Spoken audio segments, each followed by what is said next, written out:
Imagine a web of routes stretching across the entire breadth of Asia, connecting the Mediterranean shores with the Pacific Ocean. Picture caravans of camels laden with silk and spices, crossing vast deserts under star-filled skies. Envision merchants from a dozen cultures meeting in bustling bazaars, exchanging not just goods, but ideas, religions, and technologies that would reshape the world. This is the Silk Road, not a single road, but a network of trade routes that connected East and West for over 1,500 years. It was the internet of the ancient world, carrying information, innovations, and inspiration across thousands of miles at the pace of a walking camel. Tonight we journey along these ancient paths, from the Han Dynasty courts of China to the forums of Rome, through mountain passes and desert oases, yes, through centuries of exchange that built our interconnected world. As you listen, allow yourself to drift along these timeless routes, where the footsteps of countless travelers still echo in the wind, and the spirit of exchange and discovery lives eternal. Let the rhythm of camel bells and the whisper of silk carry you into peaceful rest, as we explore the greatest trade network in human history. The story of the Silk Road begins in China during the Han Dynasty, around 130 BCE, though trade between East and West existed long before this time. The Chinese had been producing silk since at least 3000 BCE, and this miraculous fabric, lightweight, strong, beautiful, and luxurious, would become the most desired commodity in the ancient world. The secret of silk production was one of China's most closely guarded mysteries. Only the Chinese knew that silk came from the cocoons of silkworms that fed exclusively on mulberry leaves. The entire process, cultivating the worms, harvesting the cocoons, unwinding the delicate threads, and weaving them into fabric, was a complex art passed down through generations. For centuries, the rest of the world believed silk grew on trees or was woven from the fur of exotic animals. Emperor Wu of Han, who ruled from 141 to 87 BCE, sent an envoy named Zhang Qian on a mission that would inadvertently open the Silk Road. Zhang Qian's original purpose was diplomatic and military, to forge an alliance with the Yuezhi people against the threatening Xiongnu nomads who raided China's northwestern borders. Zhang Qian left the Han capital of Chang'an in 138 BCE with a party of 100 men. The journey was perilous from the start. The Xiongnu captured Zhang Qian and held him prisoner for 10 years. During this captivity, he married and had children, yet never abandoned his mission. When he finally escaped, instead of returning home, he continued westward in search of the Yuezhi. He traveled through the Fergana Valley, Sogdiana, and Bactria, reaching as far as the borders of Persia and India. Zhang Qian failed in his diplomatic mission. The Yuezhi had moved and were no longer interested in an alliance against the Xiongnu, but he returned to China in 126 BCE with something far more valuable than a military treaty: detailed knowledge of the lands, peoples, and opportunities that lay to the west. He brought reports of sophisticated civilizations, powerful kingdoms, and a seemingly infinite appetite for Chinese goods, especially silk. And Emperor Wu was fascinated by Zhang Qian's accounts. The envoy described the Fergana Valley's heavenly horses, powerful animals that sweated blood and far surpassed Chinese horses in strength and endurance. He told of wealthy cities where people lived in houses, practiced agriculture, and had established governments. He spoke of lands that produced goods unknown in China, glass, precious stones, and exotic plants. Most importantly, Zhang Qian revealed that Chinese silk was already reaching these Western lands through intermediaries, changing hands multiple times and increasing tremendously in value with each transaction. The potential for direct trade was obvious. If China could establish direct contact with these markets, the economic benefits would be extraordinary. Emperor Wu acted on this intelligence. He sent expeditions to establish relationships with Western kingdoms. He dispatched armies to secure the Hexi Corridor, a narrow strip of land between mountains and desert that provided the only practical route out of China to the west. By 121 BCE, Han forces had pushed the Xiongnu back and established control over this crucial passage. With the Hexi Corridor secured, the Han dynasty built a series of watchtowers and garrison forts along the route, creating the first organized protection for merchants traveling west. They established commanderies, administrative and military outposts at strategic locations.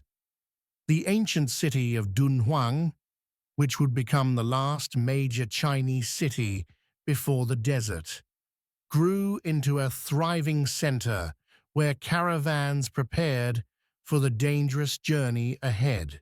Under the routes take shape, 20 to 35.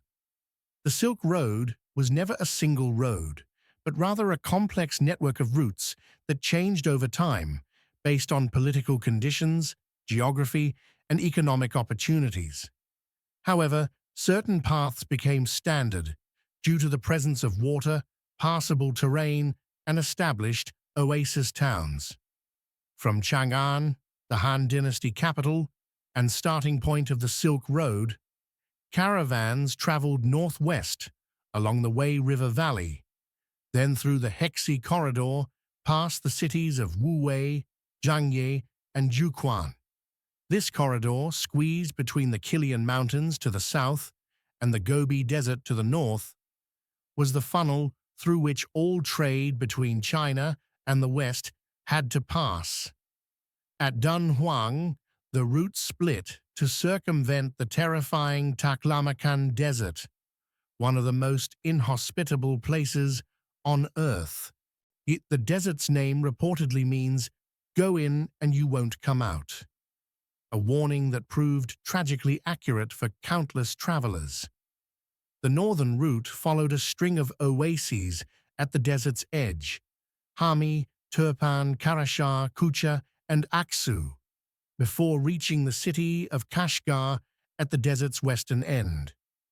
The southern route traced the opposite edge of the Taklamakan, connecting the oasis towns of Miran, Nia, Khotan, and Yarkand, before also arriving at Kashgar.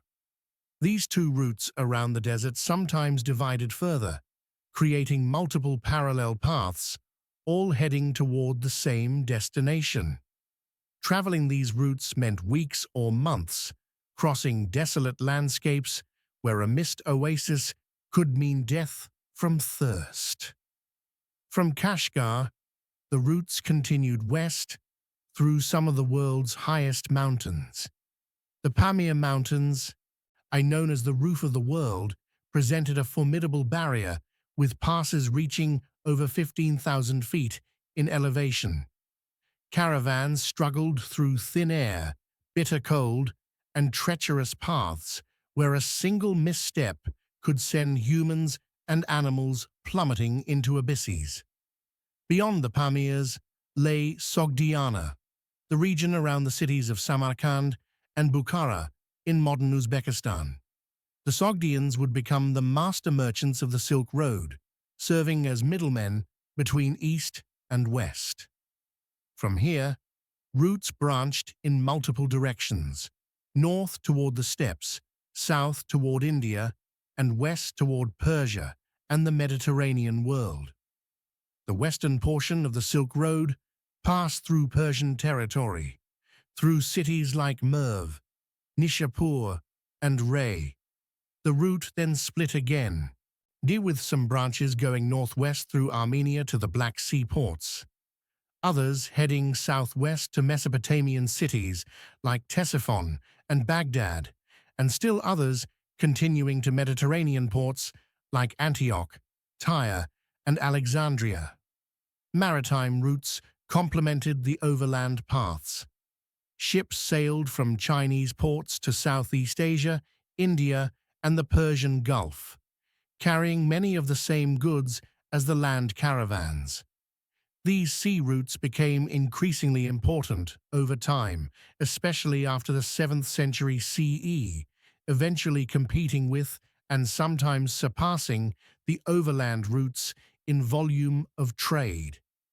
The actual mechanics of Silk Road trade were far more complex than simple merchant caravans traveling from China to Rome.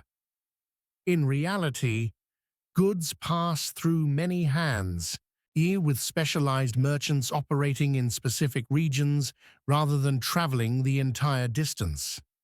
Caravans were organized expeditions involving dozens or even hundreds of people and animals.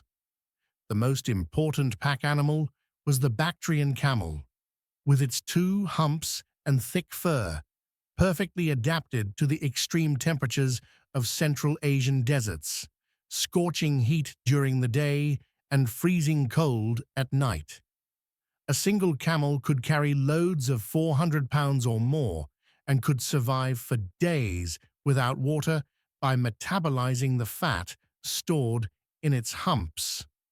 The caravan leader, called a caravan bashi, was an experienced traveler who knew the routes, the reliable oases, the safe passages through mountains, and the political situations in various territories. His knowledge could mean the difference between success and disaster. He negotiated with local rulers for passage rights, hired guards, determined rest schedules, and made critical decisions about when to travel and when to wait out dangerous conditions. Merchants rarely traveled alone. The dangers of the journey, bandits, hostile nomadic tribes, extreme weather, wild animals, and simple navigational errors made solitary travel suicidal. Large caravans provided security through numbers and could afford to hire armed guards. They also created economies of scale, sharing the costs of guides, interpreters, and protection payments. The journey from China to the Mediterranean could take years. Merchants would typically travel a segment of the route, stop in a major city to sell their goods and purchase new ones, then either continue onward or return home. Goods moved in relay fashion and changing hands multiple times. A bolt of silk might pass through 5 or 6 different merchants before reaching its final destination, with each adding their markup. Sogdian merchants dominated the middle sections of the Silk Road from roughly the 4th to 8th centuries CE. These Iranian-speaking people from Central Asia established trading colonies throughout Asia, creating networks of trust based on language, culture, and family connections. Sogdian merchants could be found in Chinese cities, Indian kingdoms, and Persian courts, serving as translators, advisors, and commercial intermediaries. The bazaars and caravanserais of major Silk Road cities were worlds unto themselves. Caravanserais were fortified inns built specifically to accommodate traveling merchants. These structures, often built around a central courtyard, and provided secure lodging for merchants, stabling for animals, storage for goods, and common areas for conducting business. Many caravanserais were placed a day's journey apart, creating a regular network of safe stopping points. In these cosmopolitan marketplaces, merchants from China, India, Persia, Arabia, and eventually Europe would meet and trade. The air filled with a dozen languages. Chinese merchants displayed silk in every color and pattern imaginable. Indian traders offered spices, cotton, and precious stones. Persian merchants brought glassware, carpets, and metalwork.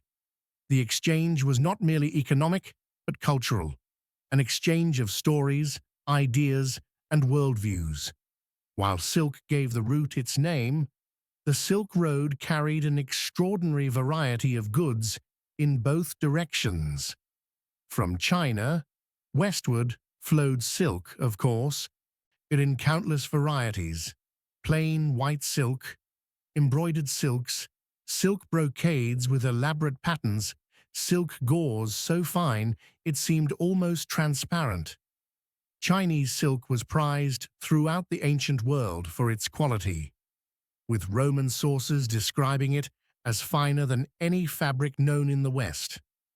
Along with silk, China exported porcelain, delicate vessels that seemed impossibly thin yet strong, decorated with intricate paintings and glazes in colors no Western potter could match.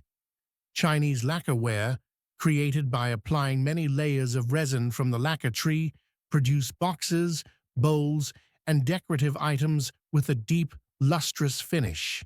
Chinese bronze mirrors, paper, after its invention, tea in later periods, and various manufactured goods all found eager markets to the West.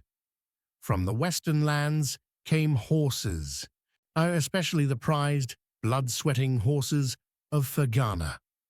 These powerful animals, probably ancestors of modern Akal-Teki horses, were so valuable that Chinese emperors sent military expeditions specifically to acquire them. Along with horses came other animals, hunting dogs, falcons, and exotic pets. Glass and glassware flowed eastward from Persia and Rome. While the Chinese eventually learned glass-making, Roman glass, with its clarity and colors, was highly valued. Wool textiles, especially the fine wool goods from Persia and Central Asia, complemented Chinese silk. Carpets, tapestries, and embroidered fabrics traveled in both directions, with each culture appreciating the aesthetic traditions of others. Precious metals and stones moved along the routes: gold and silver, rubies and emeralds, lapis lazuli from Afghanistan, oyster pearls from the Persian Gulf, coral from the Mediterranean. These items were valued everywhere and served almost as currency, easily converted to local money or goods wherever merchants stopped. Spices were among the most valuable commodities per unit of weight. Pepper from India, cinnamon from Sri Lanka, frankincense and myrrh from Arabia. These aromatic substances were worth their weight in silver or gold. They flavored food, perfumed bodies and homes, served in religious rituals, and even had medicinal applications. The spice trade alone generated enormous wealth for merchants and kingdoms that controlled key routes. Foods and agricultural products also traveled the Silk Road, fundamentally changing cuisines across Asia. Grapes, alfalfa, and walnuts reached China from the west. Peaches and apricots went westward from China. As citrus fruits, cotton, and sugar cane spread along the routes. These exchanges enriched diets and agriculture throughout the connected regions. Perhaps most intriguingly, plants with medicinal properties were eagerly traded.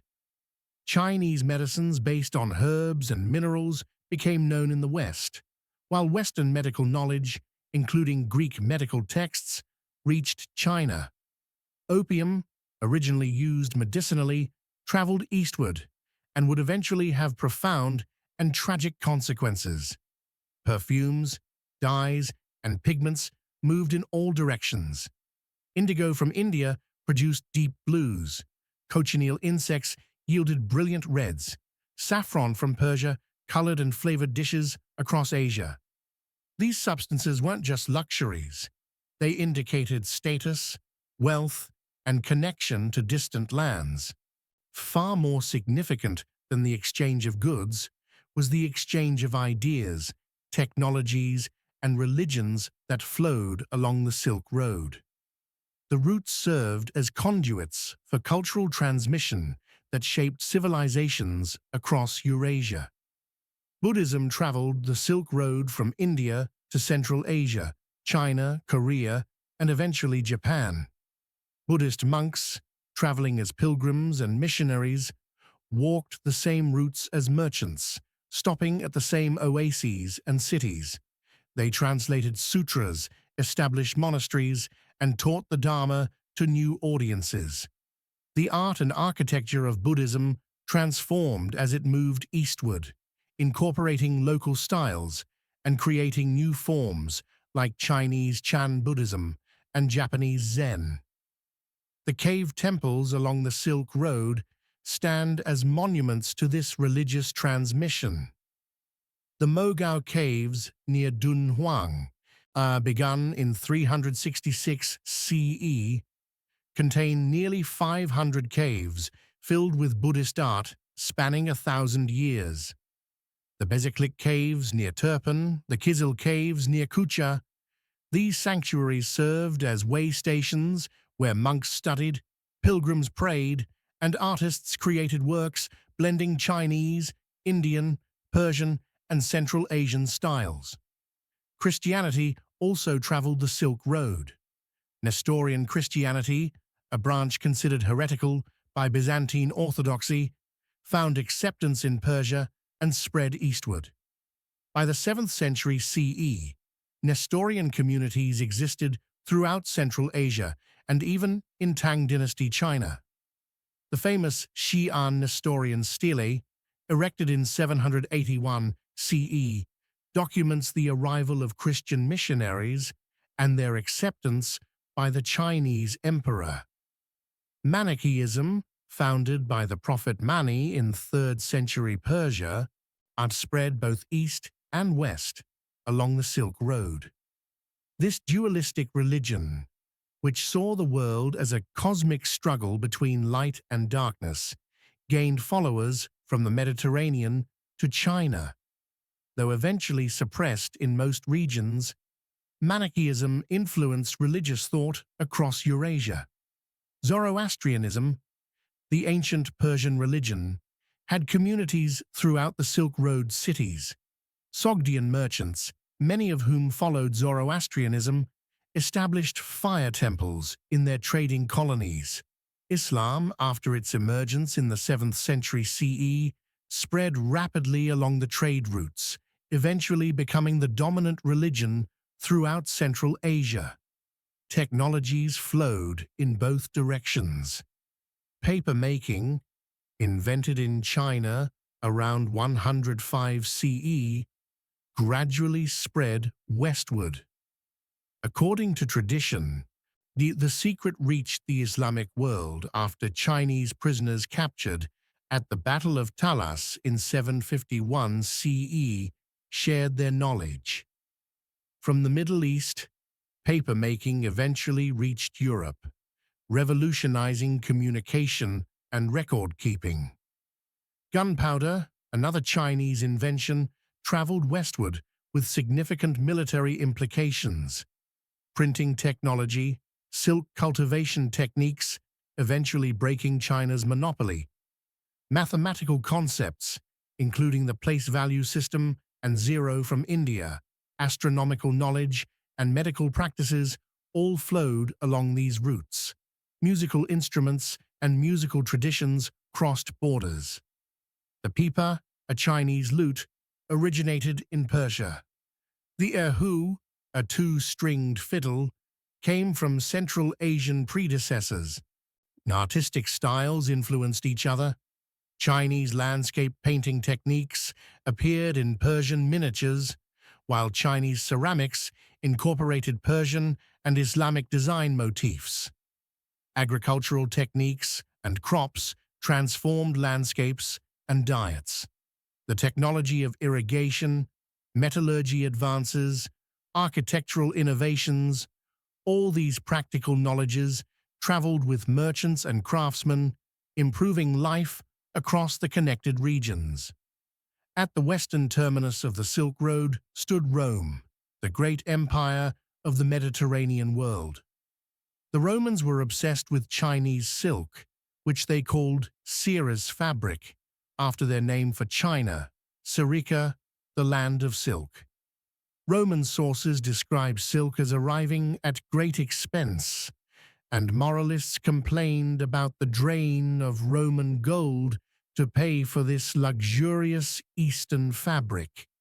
The Roman elite wore silk as the ultimate status symbol. Silk garments indicated wealth, refinement, and connection to the mysterious East. Patrician women wore silk stolas. Emperors draped themselves in silk. The poet Virgil mentioned silk in the Georgics. Pliny the Elder complained about the Roman addiction to silk, calculating that India, China, and Arabia drained the Roman Empire of 100 million sesterces annually, an enormous sum. Interestingly, the Romans knew almost nothing about China, and the Chinese knew equally little about Rome. The vast distances and multiple intermediaries meant that the producers and consumers at opposite ends of the Silk Road remained largely ignorant of each other. Roman writers speculated wildly about the Ceres, describing them as gentle people who left silk on bushes for traders to collect, never engaging in direct contact. Chinese sources mention a land called Da Qin, or Great Qin, apparently referring to the Roman Empire. The records describe it as a wealthy kingdom far to the west, where people were tall, honest in trade, and governed by laws. Chinese historians noted that Da Qin produced excellent textiles, gold, silver, and precious stones, and that its merchants came to trade in Chinese territories. Direct contact between Rome and China was extremely rare. The Chinese history book of the later Han records that in 97 CE, a Chinese general named Ban Chao sent an envoy named Gan Ying to establish direct contact with Rome. Gan Ying reached the Persian Gulf, but was discouraged from continuing by Parthian sailors who exaggerated the dangers and length of the sea voyage. They had commercial reasons for preventing direct Sino-Roman contact.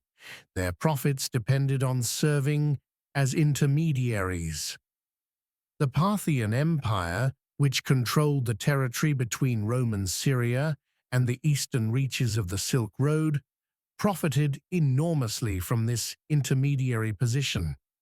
Parthian merchants marked up goods from both directions, ensuring that neither Romans nor Chinese could trade directly with each other. The Parthians jealously guarded this monopoly, spreading misinformation and controlling access to passages through their territory. In 166 CE, during the reign of Marcus Aurelius, Roman sources and Chinese records both mention an embassy from Da Qin arriving at the Han court. Whether this was an official Roman diplomatic mission or simply Roman merchants claiming greater authority is unclear, but it represents one of the few documented direct contacts between these two great empires. Roman goods did reach China, though in smaller quantities than Chinese goods reached Rome. Roman glassware, especially glass vessels and decorative items, was highly prized in China. Roman gold coins have been found in Chinese archaeological sites, though they seem to have been valued more as exotic objects than as currency. Roman textiles, particularly wool and linen, had markets in the East. The economic impact of the Silk Road on Rome was significant enough to cause concern among Roman leaders and philosophers. The constant outflow of precious metals to pay for silk and other Eastern luxuries represented a genuine drain on Roman wealth.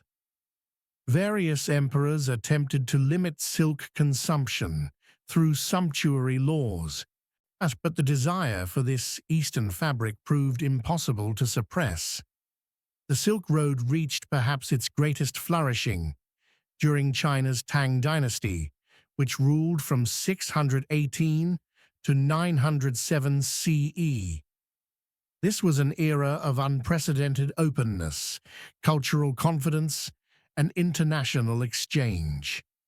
The Tang capital of Chang'an became the largest, most cosmopolitan city in the world, with over 1 million inhabitants, including tens of thousands of foreign residents. Chang'an was designed on a magnificent scale, with broad avenues laid out in a grid pattern, massive city walls, and distinct quarters for different communities. The city's Western market specialized in foreign goods and was frequented by merchants from across Asia.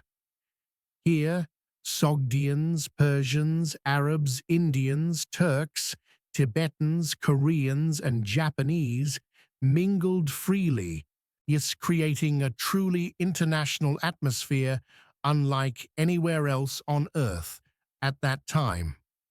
The Tang emperors actively encouraged foreign trade and cultural exchange. They established the Office of Tributary Affairs to manage foreign relations and commercial activities. They provided government support for caravanserais and maintained the security of trade routes. They welcomed foreign merchants, offering them tax incentives and legal protections. Foreign religious communities were allowed to build temples and practice their faiths freely.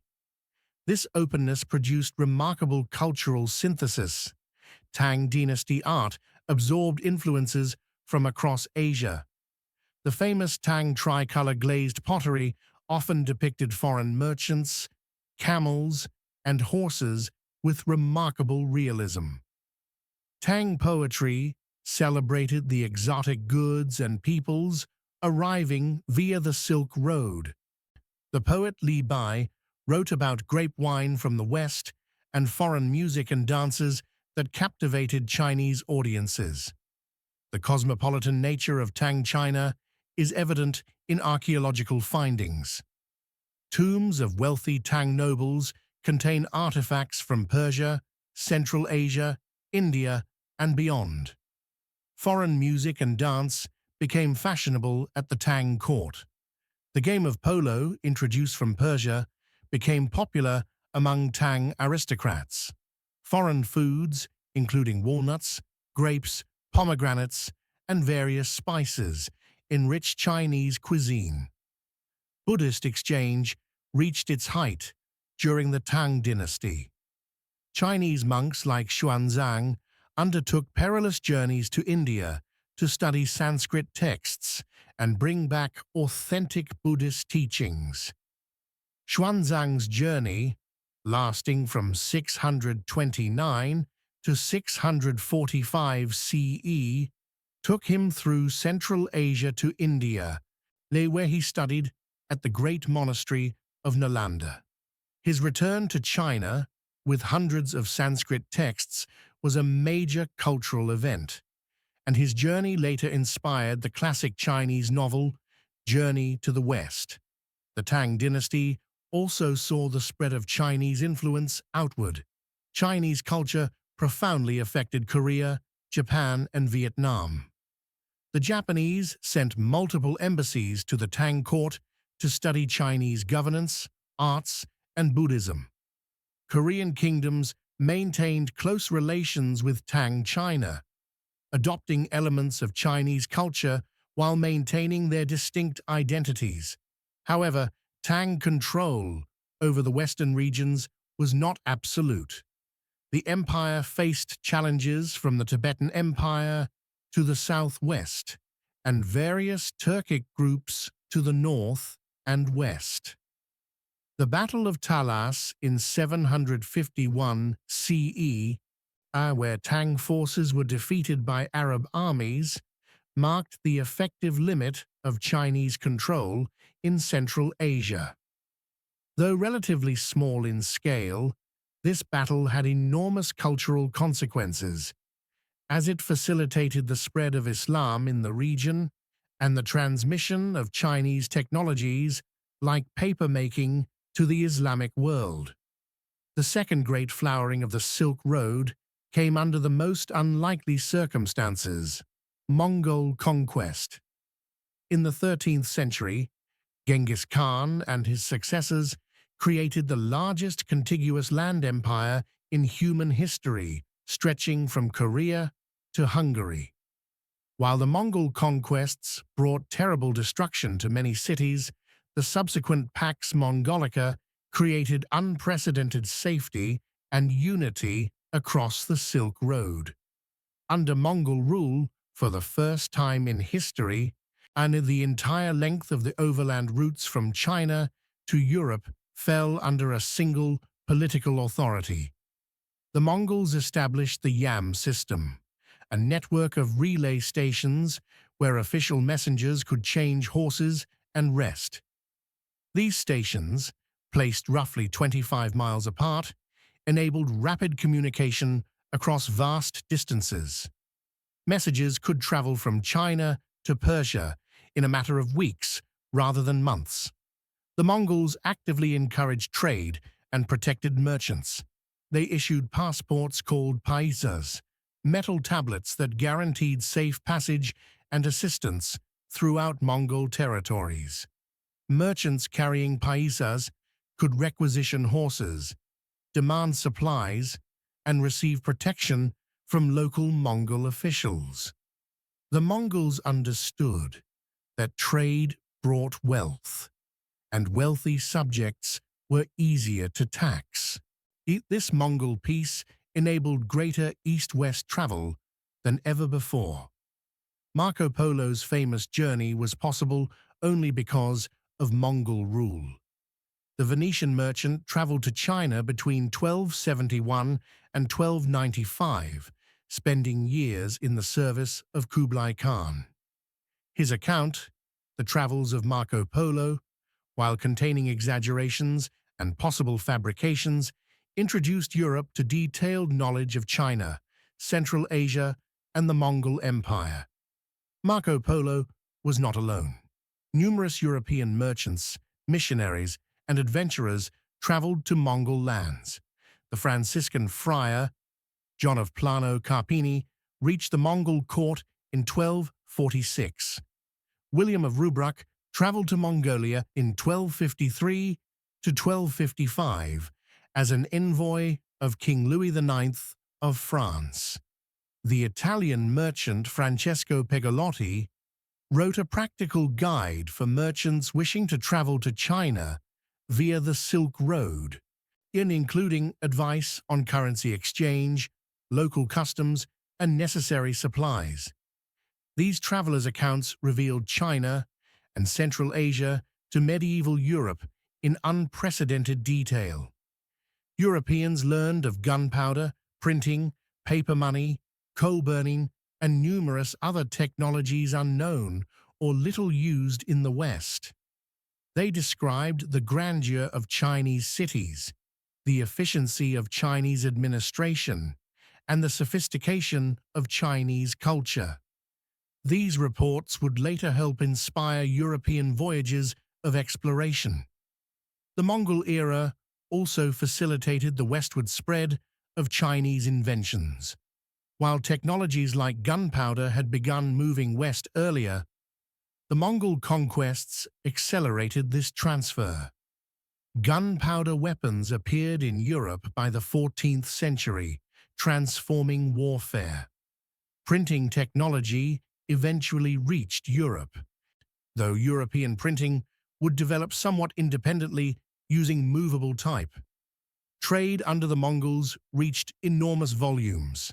Chinese silks, porcelains, and teas flowed westward in unprecedented quantities. Persian and European textiles, glassware, and metalwork reached Chinese markets. The Yuan dynasty, established by Kublai Khan in China, welcomed foreign merchants and even employed foreigners in administrative positions. A Venetian, Marco Polo claimed, could serve in Chinese government, while a Chinese merchant might trade in Persia or beyond. However, this golden age contained the seeds of catastrophe. The very connectivity that enabled trade also enabled disease transmission. In the 1340s, the Black Death, bubonic plague, traveled along the Silk Road from Central Asia to the Mediterranean world, and then throughout Europe. This pandemic killed between one-third and one-half of Europe's population and caused massive mortality in Asia as well.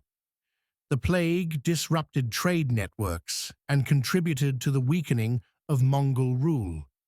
The decline of the Silk Road resulted from multiple converging factors rather than a single cause. The fall of the Mongol Empire fractured the unified political space that had made long-distance trade relatively safe. After the mid-14th century, the Silk Road territories split into competing kingdoms and tribal territories, each demanding tolls and offering uncertain security. The Black Death disrupted populations and economies across Eurasia. Cities that served as commercial hubs lost much of their population. The economic contraction following the plague reduced demand for luxury goods.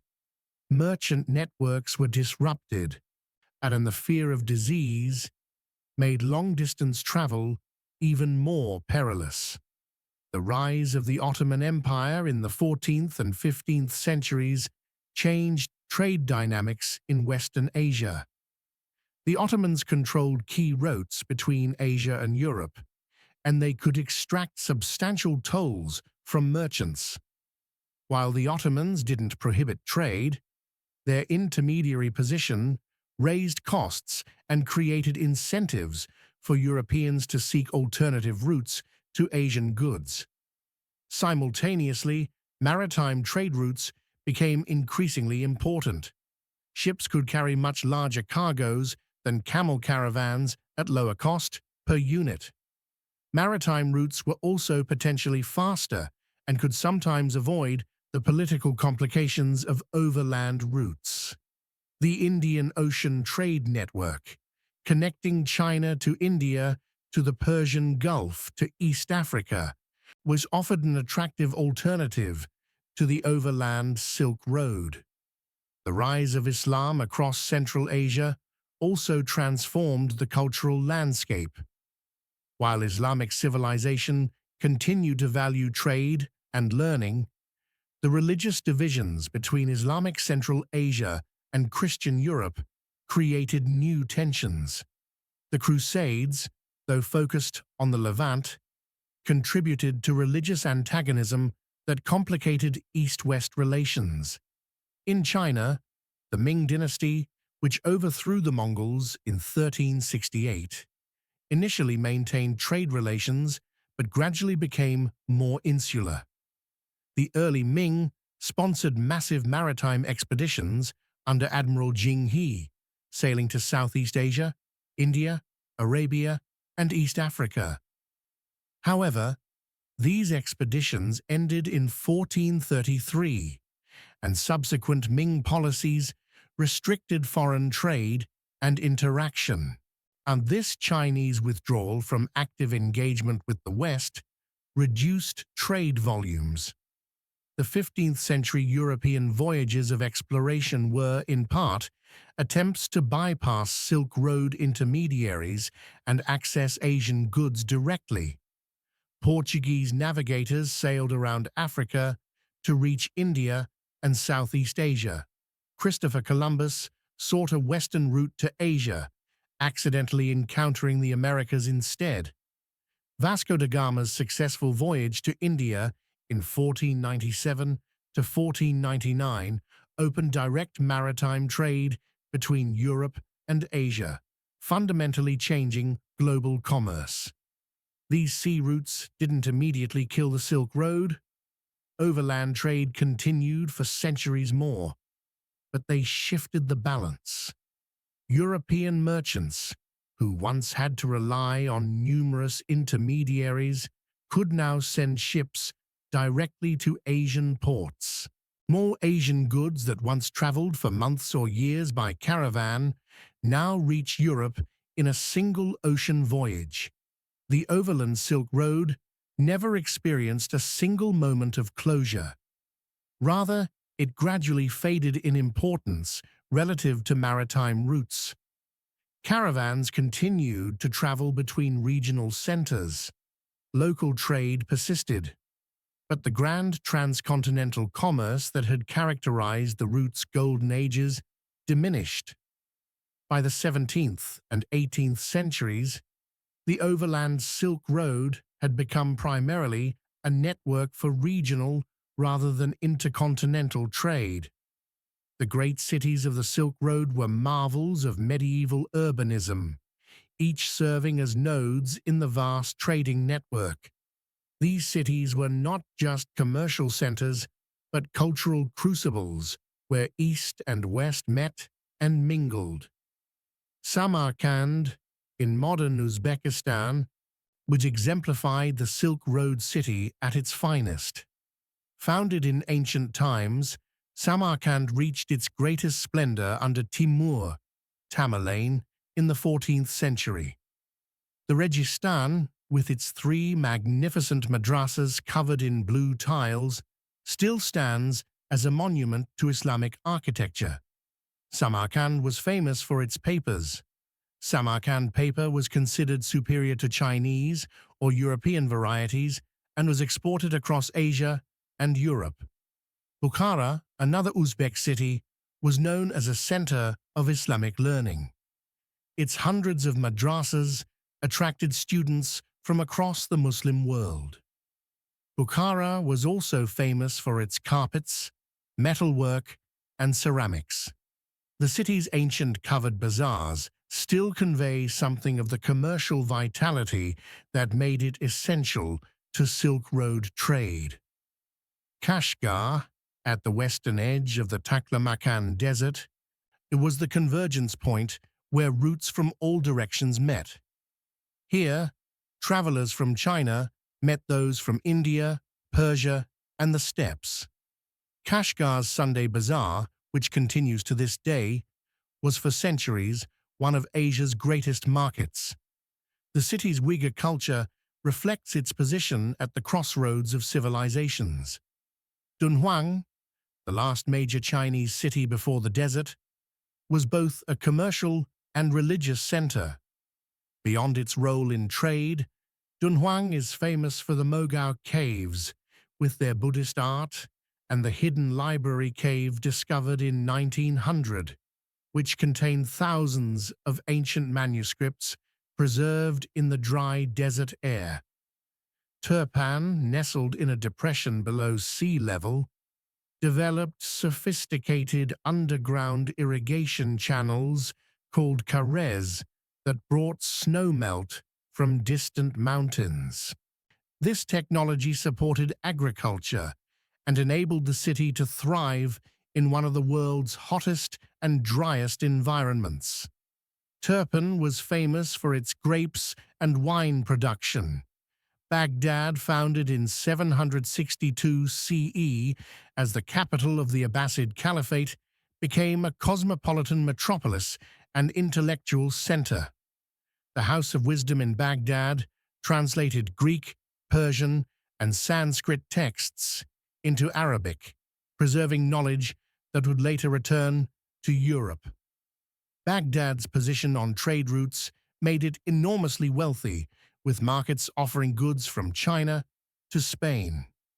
Constantinople, at the western end of the routes, served as the gateway between Asia and Europe. The Byzantine capital was famed for its wealth, its massive defensive walls, its great cathedral of Hagia Sophia, and its strategic control of trade between the Black Sea and the Mediterranean. Silk was so important to Constantinople that the Byzantine Empire eventually broke China's monopoly by smuggling silkworm eggs out of China. Isfahan in Persia, Merv in Turkmenistan, Herat in Afghanistan, Balkh, the mother of cities, Antioch in Syria. Each of these cities played crucial roles in the network. They were places where caravans rested, where goods changed hands, where cultures mixed, and where the exchange of ideas was as important as the exchange of commodities. Many of these cities suffered terribly during the Mongol conquests. Merv, Balkh, and others were devastated, their populations slaughtered, their irrigation systems destroyed. Some recovered under later Mongol rule, others never regained their former prominence. But the ruins of these cities, scattered across Central Asia, testify to both the glory and the fragility of Silk Road civilization. Daily life on the road, 2:35 to 2:50. For the merchants, camel drivers, guides, and others who actually traveled the Silk Road, life was one of hardship, danger, and occasional wonder. A typical journey from China to Persia might take a year or more, with travelers facing extreme conditions and uncertain outcomes. The day began before dawn. Caravans typically traveled in the early morning and late afternoon, avoiding the intense midday heat in desert regions. The caravan bashi would rouse the camp while it was still dark. Animals had to be loaded, a process requiring skill and care. Improperly balanced loads could injure animals or spill valuable cargo. As the sun rose, the caravan would be moving, perhaps 50 or 100 camels in a long line, with merchants riding horses or camels at intervals. The rhythm of travel was set by the animal's pace, about 3 to 4 miles per hour for loaded camels. The jingling of camel bells served multiple purposes, keeping the animals together, warning of the caravan's approach, and providing a rhythmic soundtrack to the endless walking. Water discipline was essential. In desert regions, water was life, and running out between oases meant certain death.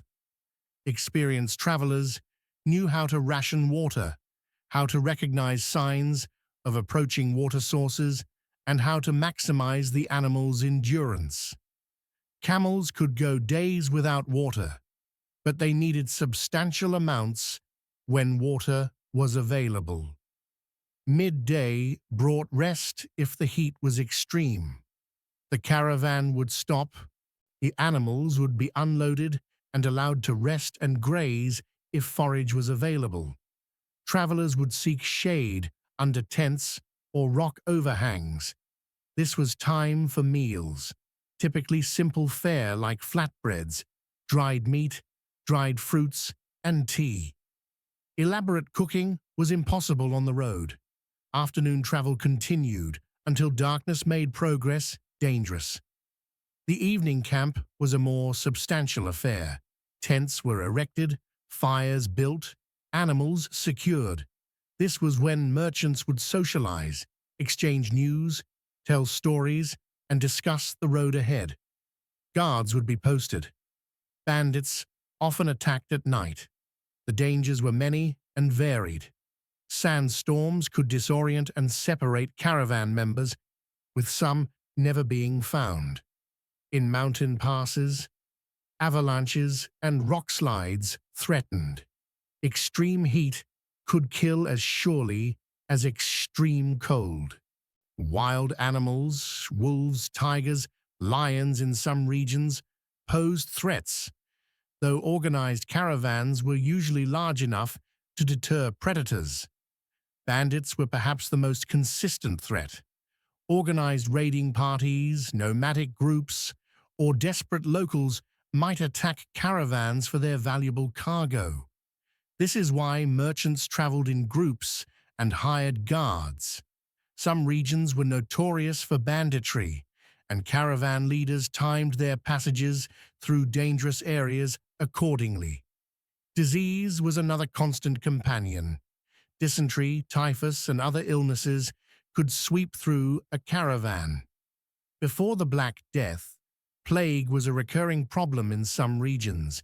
Injuries from falls, animal kicks, or accidents often had no real treatment beyond basic first aid. Many who set out never returned home. Yet there were moments of transcendent beauty. Sunrises over desert dunes, painting the sand gold and crimson. Night skies so clear that the stars seemed close enough to touch. Mountain passes offering views across seemingly infinite distances. There was the satisfaction of reaching an oasis after days in the desert. The cold water from a well, the shade of palm trees. There was the excitement of approaching a great city after weeks of wilderness, seeing its walls and domes appear on the horizon. For those who successfully completed journeys, the rewards could be substantial. A merchant who bought goods in China and sold them in Persia or the Mediterranean could multiply his investment many times over. Beyond wealth, there was status. Merchants who had traveled the Silk Road were respected for their courage and worldliness. They had stories to tell, knowledge of distant lands, and connections across Asia. The Silk Road's influence on world history is difficult to overstate. It was the primary means of cultural exchange between civilizations before the modern era, shaping everything from cuisine to religion to art to technology across Eurasia. Consider the foods we take for granted. Noodles may have traveled from China to Italy or perhaps developed independently, but pasta-making techniques certainly spread along trade routes. Tea culture spread from China to Japan, Central Asia, Russia, and eventually Europe, profoundly affecting social customs. Coffee, originating in Ethiopia, spread through Arabia and along trade routes to become a global beverage. The very concept of cuisine as we know it, the specific combinations of ingredients, spices, and techniques that define different food traditions was shaped by Silk Road exchanges. Languages borrowed from each other. Persian, Turkish, Arabic, Chinese, and other languages all contain loanwords acquired through Silk Road contact. Technical terms, especially those related to commerce, travel, and foreign goods, often come from other languages encountered through trade. Even grammatical structures and poetic forms influenced each other across linguistic boundaries. Art history is incomprehensible without understanding Silk Road exchanges. Buddhist art transformed as it moved from India through Central Asia to China and beyond. Chinese landscape painting techniques influenced Persian and Islamic miniature traditions.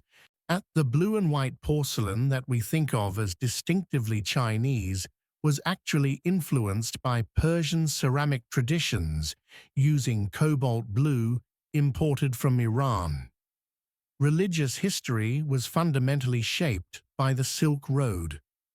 Buddhism would have remained a regional Indian religion without the routes that carried it east. Christianity's diverse forms across Asia resulted from Silk Road transmission. Islam spread along these routes to become a truly transcontinental religion.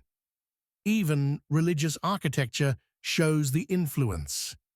The minaret may have been inspired by Buddhist stupas, while Chinese pagodas evolved from Indian architectural forms. Scientific and mathematical knowledge spread along the routes. The mathematics we call Arabic numerals actually originated in India and traveled west through Islamic lands. And Chinese astronomical observations influenced Islamic astronomy, which in turn influenced European astronomy.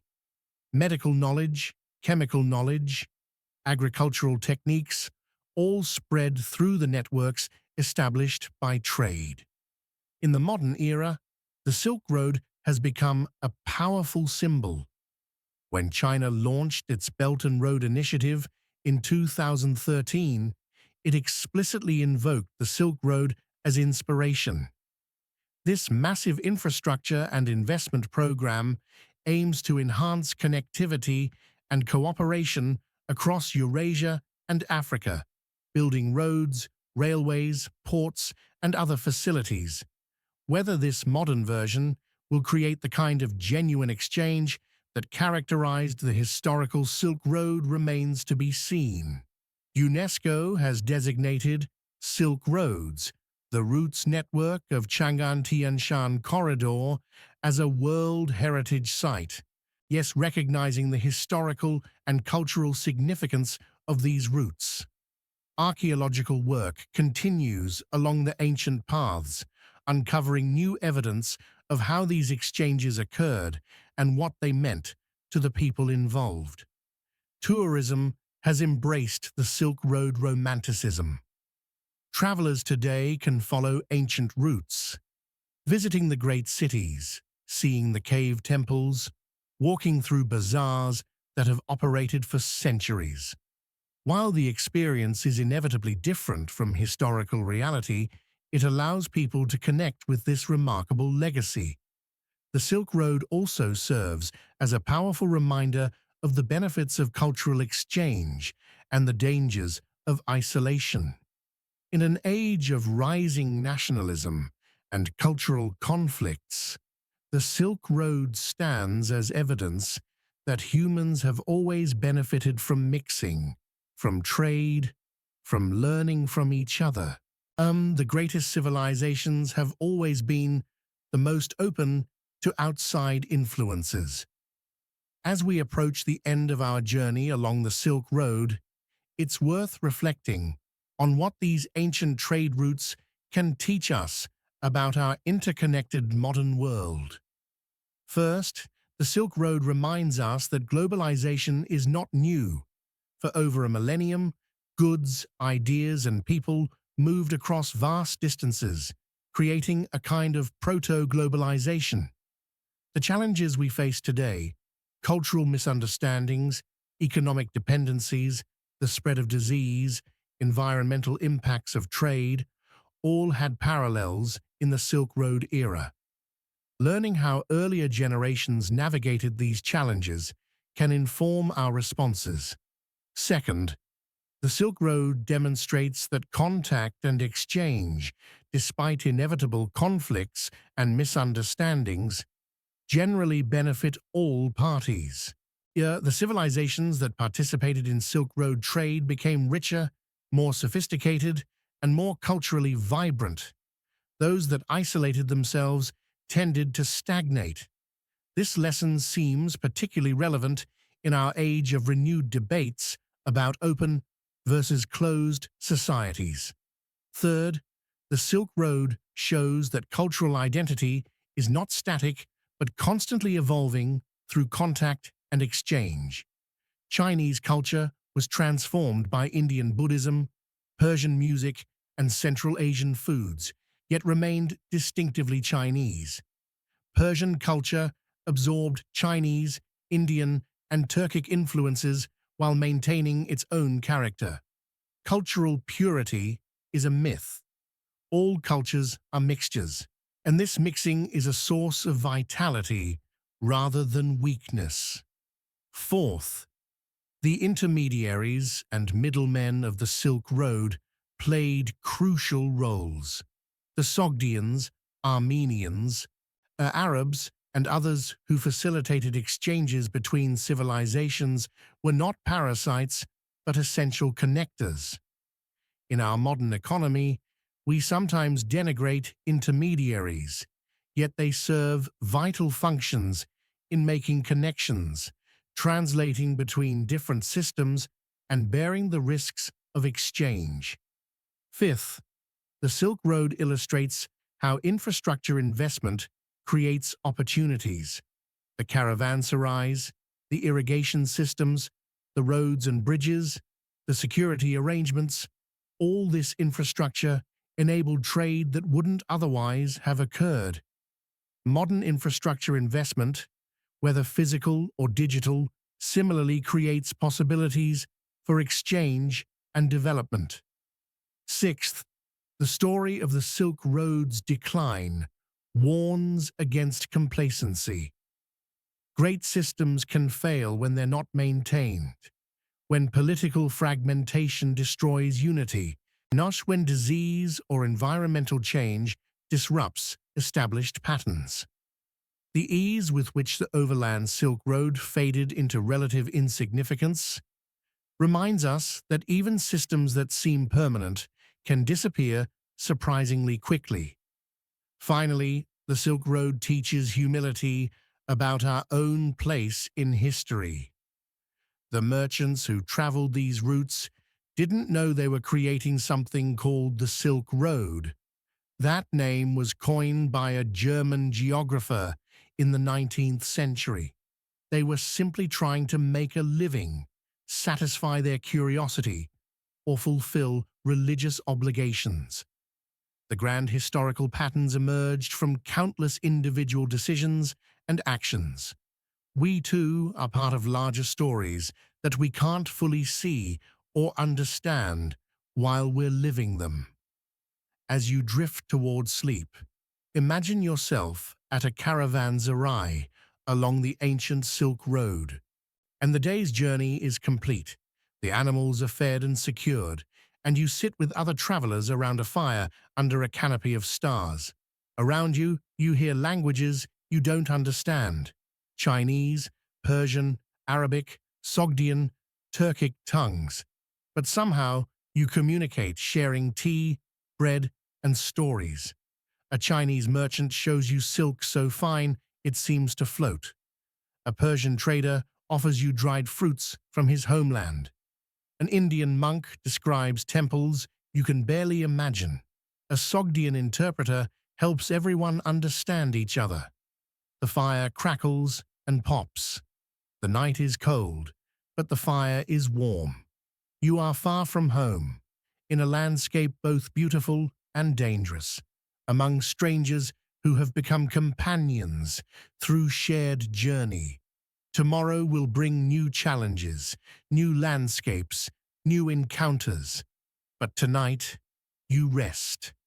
This is the eternal truth of the Silk Road. That journey matters as much as destination. That the connections we make define us as much as the goods we trade. That exchange and openness lead to enrichment, while isolation leads to poverty. The physical Silk Road may have faded, but its spirit continues. Every time we try a food from another culture, every time we learn about a different tradition, every time we connect across differences, we walk the Silk Road again. The routes are no longer marked by camel caravans and caravanserais, but they exist in our interconnected global civilization. Sleep now, traveler. Rest in the knowledge that humans have always been wanderers and traders, exchangers and learners. The desire to connect, to discover, to exchange. This is fundamental to who we are. In the Silk Road is not just history, but part of our continuing story. May your dreams carry you along ancient routes, through mountain passes and across deserts, into great cities and quiet oases, meeting people from distant lands, exchanging gifts and stories, sleeping under star-filled skies, and waking to new horizons. The journey continues. It always has. It always will. Rest well, traveler.